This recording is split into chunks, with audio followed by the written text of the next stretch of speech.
Je m'appelle René Demort, je suis le maire et délégué de Saint-Pierre-de-Cobel.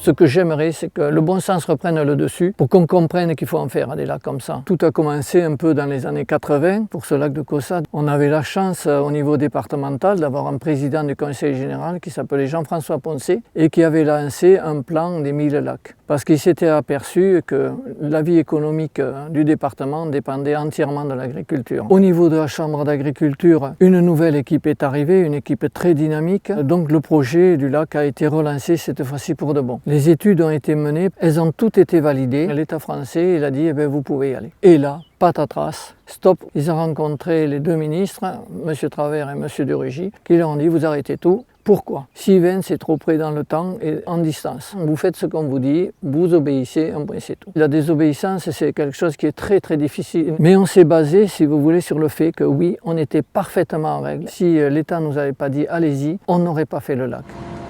Il y avait une énergie phénoménale. Moi, je venais surtout visiter le site après quand j'avais fait la traite la nuit et je regardais, c'était une mine à ciel ouvert, c'était une fourmilière, mais il fallait voir l'énergie qui se dégageait. Comme on sait qu'on était attendu au tournant, tous les paramètres des études ont été augmentés. C'est-à-dire qu'on l'a fait beaucoup plus solide que prévu.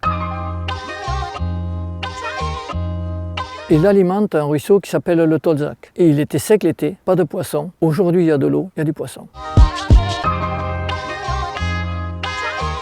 On le doit vraiment à Patrick Franken et Serge Bousquet-Cassagne. Ils ont été les moteurs de ce lac. C'est leur charisme, leur volonté pour le faire qui nous a entraînés dans cette aventure et qui nous a permis de mener cette aventure à bien. Ils ont risqué la prison pour ça, mais ils n'ont pas lâché. Et ça, il faut leur rendre un grand hommage et leur dire un grand merci. Parce que s'ils n'avaient pas été là, et ça je le dis franchement, s'ils n'avaient pas été là, bien je ne pense pas qu'on y serait arrivé. Et il faut se rendre compte un peu de ce qu'ils avaient sur les épaules. Ils le savaient, mais ils n'ont rien lâché. Et il faut un sacré courage. Et ce courage, ils l'ont eu. Ce lac, depuis qu'il est là, c'est qu'il écrète vraiment les inondations. Ça a été prouvé plusieurs fois quand il y a des très gros orages. Là où il y a des paysans, là où il y a des cultures qui vivent, eh bien, il y a beaucoup moins d'incendies.